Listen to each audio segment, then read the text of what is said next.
Saudaraku, Allah memanggil kita hanya 3 kali dalam kehidupan ini. Panggilan yang pertama adalah panggilan azan. Panggilan ini sangat jelas terdengar di telinga kita dalam sehari 5 waktu.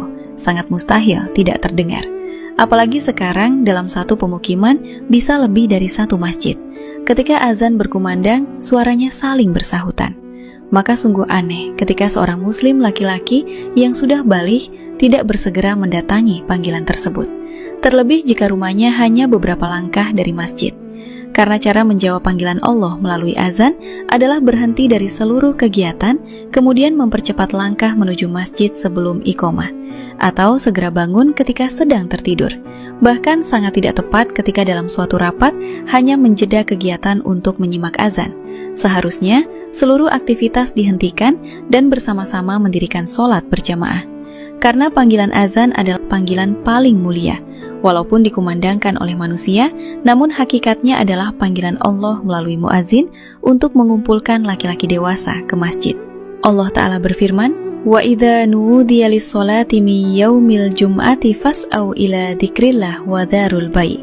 Apabila diseru untuk melaksanakan sholat pada hari Jumat, maka bersegeralah kalian mengingat Allah dan tinggalkan jual beli. Al-Quran, Surat Al-Jumu'ah ayat 9.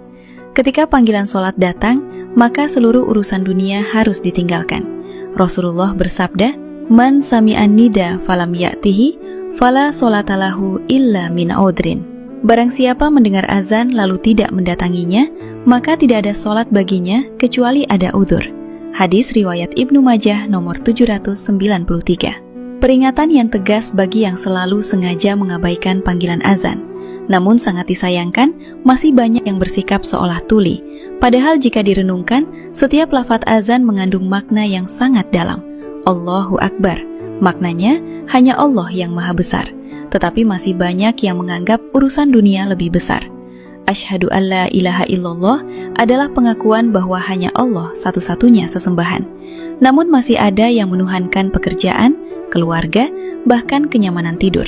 Wa asyhadu anna Muhammad Rasulullah adalah pengakuan sebagai umat Nabi Muhammad yang seharusnya meneladani beliau.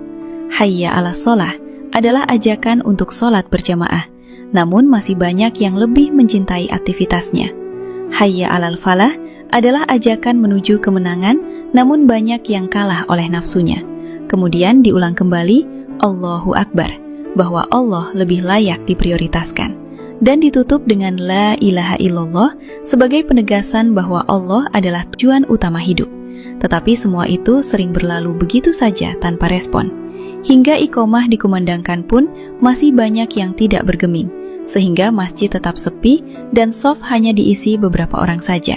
Syekh Abdul Aziz bin Baz rahimahullah berkata, "At-takhallufu 'anil jamaah min ghairi udhrin min a'dzamil munkarat."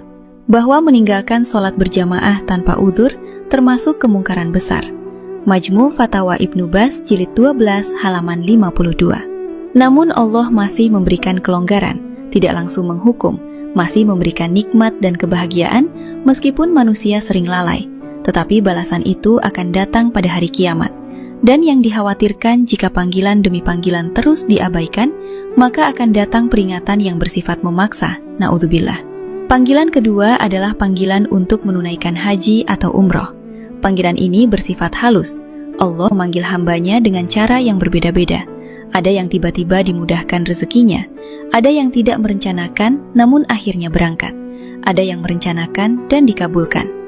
Ketika seseorang berniat haji atau umroh, mengenakan ihram dan melafadzkan Labaik Allahumma labaik, maka sejatinya ia sedang menjawab panggilan Allah yang kedua. Dan pada saat itu, ia merasakan kebahagiaan karena diberi kesempatan menjawab panggilan tersebut. Syekh Dr. Zakir Naik berkata, "When Allah invites you to His house, it is a sign that He wants to forgive you."